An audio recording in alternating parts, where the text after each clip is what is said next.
जय हिंद। यूजीसी को लेकर भारत में बहुत विवाद हुआ और यह काफी दिनों तक चर्चा में रहा। यह एक ऐसा विषय था जिसने भारत के शिक्षक, विद्यार्थी, डॉक्टर, वकील, राजनेता, यहाँ तक कि साधु संत एवं शंकराचार्यों का भी ध्यान आकर्षित किया।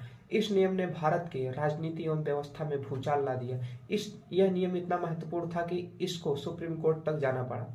मुख्यतः भारत के कॉलेजों और विश्वविद्यालयों में हो रहे भेदभाव को कम करने के लिए यूजीसी ने 13 जनवरी 2026 को UGC promotion of equity regulations जारी किया। सुप्रीम कोर्ट ने इस पर 29 जनवरी 2026 को रोक लगा दिया और कहा कि इसकी अगली सुनवाई 19 मार्च 2026 को होगा।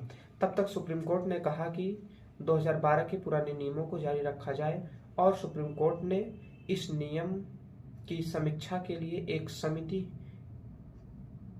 का सुझाव दिया और सुप्रीम कोर्ट ने इस पर रोक लगाते हुए कहा कि इस नियम में जाति के आधार पर भेदभाव की परिभाषा सही ढंग से नहीं है, जिससे सामान्य वर्ग के विरुद्ध भेदभावपूर्ण हो सकता है, जिससे समाज में अलगाव की स्थिति बन सकती है।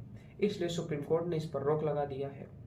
और सबसे महत्वपूर्ण बात यह है कि भारत में हिंदू हृदय सम्राट नरेंद्र मोदी, जिन्हें लोग अपना पापा तक मानते थे, जिन्हें लोग अपना भगवान मानते थे, जिन्हें लोग पूछते थे, लोग यहाँ तक कहते थे कि अगर बीजेपी और मोदी के नाम पर अगर कोई कुत्ता भी खड़ा होगा तो हम उनको भी वोट देकर जिता देंगे। जो इनके समर्थक इतने कट्टरवादी थे, आखिरकार इस नियम में ऐसा क्या था कि उनके इतने बड़े समर्थक उनके विरुद्ध में खड़े हो गए और भारत के प्रधानमंत्री नरेंद्र मोदी को जाति सूचक गालियां भी देने पर तत्पर हो गए।